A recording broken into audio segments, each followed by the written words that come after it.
இறைவா, நீயே அனைத்தும். அன்புடன் அகத்திய மாமுனிவர் வாக்கு. அகத்தியான் பள்ளி கோடியக்கரை, தனுஷ்கோடி, ராமேஸ்வரம் ஆலயம். இந்த 3 இடங்களுக்கும் உள்ள தொடர்பு ரகசியம் என்ன என்று உரைக்கும் மகத்தான வாக்குகள். அன்புடன் புலஸ்தியர் வாக்கு. சித்தன் அருள் 1109 ஏப்ரல் 2, 2022 அன்று புலஸ்தியர் பெருமான் உரைத்த பொதுவாக்கு. வாக்குரைத்த ஸ்தலம் அகத்தீஸ்வரர் கோயில், அகத்தியான் பள்ளி கோடியக்கரை, வேதாரண்யம், நாகப்பட்டினம் மாவட்டம். என் குருநாதனே இங்கே தங்கி பல வருடங்களாக தங்கியும் இப்பிறப்பிலும் தங்கியும் பல யுகங்களாக தங்கியும் வாழ்ந்து வருகின்றான் என் குருநாதன் அகத்தியன். அகத்தியன் பள்ளியை கூட சரணடைந்து விட்டால் பல தோஷங்கள் நிறைவேறும்.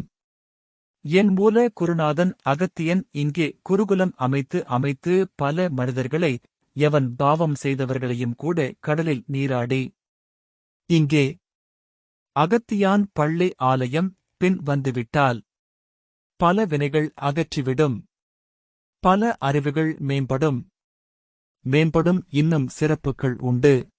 நம் குருநாதர் அகத்திய மாமுனிவர் இராமாயணத்தில் சீதா அன்னையை மீட்க ஸ்ரீராமபிரான் ராமபக்த ஹனுமான் அவர்களுக்கு கோடியக்கரையில் உள்ள அகத்தியான் பள்ளி இடத்தில் இருந்தே எப்படி செல்ல வேண்டும் என்ற வழிகள் எடுத்து உரைத்தார்கள். இது இராமாயண காவியத்தில் இல்லாத, உலகம் அறியாத உண்மை சம்பவம்.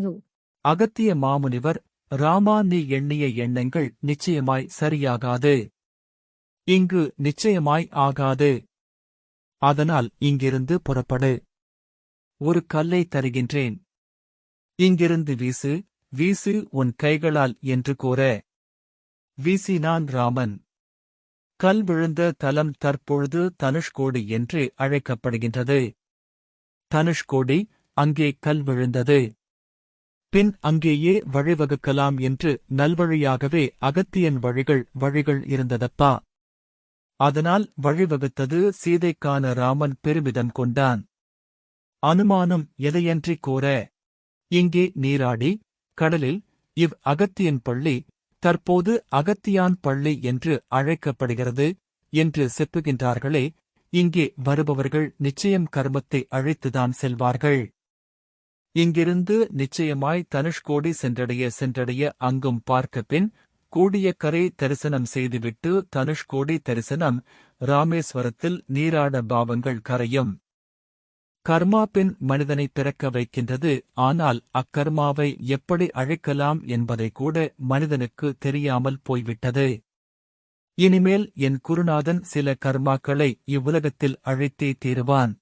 சித்தன் அருள் 1513 அன்புடன் அகத்திய மாமுனிவர் பொதுவாக்கு, மதுரை, செப்டம்பர் 4, 2023 பகுதி 25. அடியவர், ஐயா, இராமேஸ்வரம் போகச் சொன்னாங்க.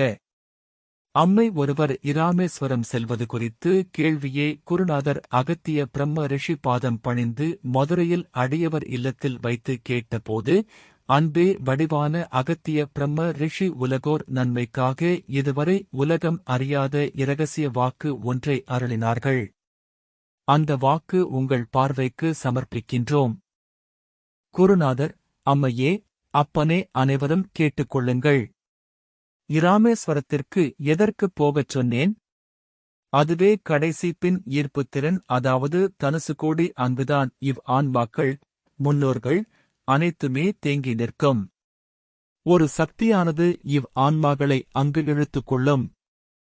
அங்கு சென்றால் தனுசுகோடி, அருகே சென்றால் உங்களுக்கும் அவ்சக்திக்கும் நிச்சயம் ஈர்ப்பு விசை ஏற்பட்டு மீண்டும் அவான்மா, முன்னோர்கள் ஆனது உன்னிடத்தில் வந்து பின் பிறவி எடுக்கவில்லை என்றாலும் நிச்சயம் வேறு உயிருக்கு, அதாவது அப்படியே ஆன்மா மாறிவிடும், பிறவி எடுத்துவிடும்.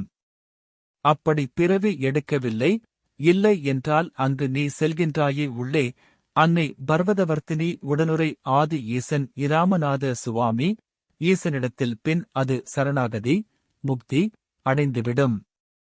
இது யாருக்குமே தெரிவதில்லை. அதனால்தான் அங்கு போகச் சொல்கின்றேன். முதலில் தனுஷ்கோடி அடிக்கடி சென்று பின் ஆதி ஈசன் இராமநாத சுவாமி தரிசனம் செய்ய வேண்டும். அப்போதுதான் முன்னோர்கள் ஆத்மா சாந்தி அடைந்து மனிதர்கள் வாழ்வில் சந்தோஷங்கள் ஏற்படும். குருநாதர் அகத்தியர் புகழனை அழகாக உரைத்த அடியவர் பயங்கரமான உண்மை ஐயா இராமேஸ்வரம். நாடி அருளாளர் அறிவியல் ரீதியாக சொல்லிட்டாங்க. அடியவர் இங்கு மீண்டும் அந்த அம்மை இது தொடர்பாக கேட்க. குருநாதர் அதனால் அம்மையே பல கஷ்டங்கள் உந்தனுக்கு உள்ளது, அம்மையே ஆன்மா அங்கு அலைந்து கொண்டு இருந்தது என்பேன். இதுபோல இராமேஸ்வரத்திற்கு அதாவது அடிக்கடி சென்று கொண்டே இரு. ஆன்மா உன்னிடத்தில் வந்து உன்னை ஈர்க்கும். இறைவனிடத்தில் விட்டுவிடு. அப்பொழுதுதான் உனக்கு சந்தோஷங்கள் உனது வாழ்வில் உண்டாகும். கருணைக்கடல் இந்த அம்மையே அங்கு இதேபோல பல முறை செல்ல உத்தரவு இட்டார்கள். அடியவர் கேள்வி: எனது தம்பி ஈசனிடம் முக்தி அடைந்து விட்டாரா? அகத்திய பிரம்ம ரிஷி: அப்பனே நிச்சயம், உனது தமையன் முக்தி அடையாமல் அலைந்து கொண்டு இருக்கின்றான் அப்பனே. இராமேசுவரத்திற்கு அடிக்கடி சென்று கொண்டே இரு அப்பனே. யான் பார்த்துக் கொள்கின்றேன். அப்பனே, இதன் இரகசியங்களும் முன்னே அப்பனே இப்பொழுது புரிகின்றதா? அப்பனே, அங்கேயேதான் இருக்கின்றான் அப்பனே. சித்தன் அருள் 1441 குருநாதர் அகத்திய பெருமான் உத்தரவு. ஆதி முதல்வனை மனதில் எண்ணி செப்புகின்றேன். அகத்தியன்: இவ்மாதத்தில் அப்பனே வளிமண்டலத்தில் இருந்து அணுக்களானது புவியை நோக்கி வரும் எதை என்று கூற, அதாவது அவணுக்களானது என்பது அப்பனே ஆன்மாக்கள் என்பேன் அப்பனே. முக்தி பெறாத ஆத்மாக்கள் இம்மாதத்தில் வளிமண்டலத்தில் இருந்து தானாக உதிர்ந்து புவியை நோக்கி வரும் அப்பனே. அணுக்கள் அதாவது ஆன்மாக்கள் அதிகம் இராமேஸ்வரத்தில் விழும் என்பேன் அப்பனே. ஆன்மாக்களை ஈர்க்கும் சக்தி அதிக அளவில் இராமேஸ்வரத்தில் அப்பனே. அதனால்தான் அப்பனே இராமேஸ்வரத்தில் முன்னோர்களுக்கு தர்ப்பணம் செய்வது சிறப்பு என்பேன் அப்பனே. இவ்மாதத்தில் கங்கை, காவேரி, தாமிரபரணி, நர்மதா, கோதாவரி போன்ற புண்ணிய நதிகளில் நீராட வேண்டும் அப்பனே. ஆன்மாக்களை மீண்டும் இங்கிருந்து அதாவது புவியிலிருந்து அப்பனே மீண்டும் மேல் நோக்கி அனுப்ப வேண்டும் அப்பனே. இல்லையென்றால் ஆன்மாக்கள் மீண்டும் பிறவி எடுத்துவிடும். இப்படி மீண்டும் மீண்டும் பிறவிகள் எடுத்து எடுத்து கஷ்டங்களை அனுபவிக்க நேரிடும் அப்பனே. ஆன்மாக்கள் மீண்டும் பிறவி தன்னை எடுக்கக்கூடாது என்பேன் அப்பனே. அதாவது ஆன்மாக்கள் புவியில் தங்க நேரிட்டால் அப்பனே மனித உடலில் இழுத்துக் கொள்ளும் அப்பனே. அதனால் பல கஷ்டங்களும் நோய்களும் ஏற்படும் அப்பனே. ஆன்மாக்களை நல்முறையாக மேலே செலுத்த இம்மகாலய பக்ஷத்திலிருந்து கோமாதாக்களுக்கு அகத்திக்கீரை வாயில்லா ஜீவராசிகளுக்கு உணவளிப்பது, ஏதாவது அவர்களுக்கு உணவளித்து வந்தால் அப்பனே ஆன்மாக்கள் அமைதி பெறும் அப்பனே.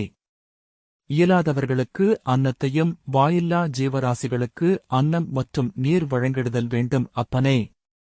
இவைதன் மகாலய பக்ஷ காலங்களில் தொடங்கி அமாவாசை வரை செய்திட்டு அப்பனே அமாவாசை பின் 3ஆம் பிறை வரை செய்து 3ஆம் பிறை தரிசனம் செய்ய வேண்டும் என்பேன் அப்பனே. இப்படி என் பக்தர்கள் அனைவரும் செய்ய வேண்டும் என்பேன் அப்பனே. நம் குருநாதர் அகத்திய மாமுனிவர் புலஸ்தியர் பெருமான் அளித்த இந்த 3 வாக்குகளின் சுருக்கம்: 1.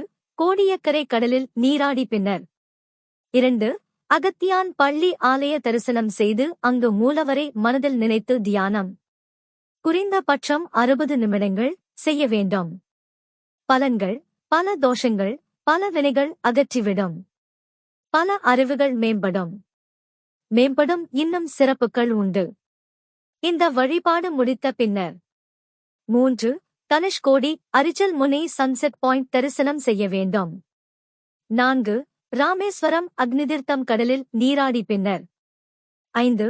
ராமேஸ்வரம் ஆலய தரிசனம் செய்து அங்கு மூலவரை மனதில் நினைத்து தியானம். குறைந்தபட்சம் 60 நிமிடங்கள் செய்ய வேண்டும்.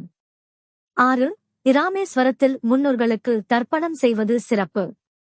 பலன்கள்: பாவங்கள் கரையும். நம் முன்னோர்கள் முக்தி பெறுவதால், அவர்கள் மகிழ்ந்து ஆசி அளிப்பதால் வாழ்வில் சந்தோஷங்கள் உண்டாகும். 7. புரட்டாசி மாதத்தில் இவ்வகாலய பக்ஷத்திலிருந்து கோமாதாக்களுக்கு அகத்திக்கீரை வாயில்லா ஜீவராசிகளுக்கு உணவளிப்பது, ஏதாவது அவர்களுக்கு உணவளித்து வந்தால் அவ்முன்னோர்கள் ஆன்மாக்கள் அமைதி பெறும். இயலாதவர்களுக்கு அன்னத்தையும் வாயில்லா ஜீவராசிகளுக்கு அன்னம் மற்றும் நீர் வழங்கிடுதல் வேண்டும். இவை அனைத்தும் மகாலய பக்ஷ காலங்களில் தொடங்கி அமாவாசை வரை செய்திட்டு, அமாவாசை பின் 3ஆம் பிறை வரை செய்து 3ஆம் பிறை தரிசனம் செய்ய வேண்டும். ஓம் அன்னை ஸ்ரீ லோபாமுத்ரா உடனுரை தந்தை அகத்திய மாமுனிவர் திருவடிகளில் சமர்ப்பணம். சர்வம் சிவார்ப்பணம்.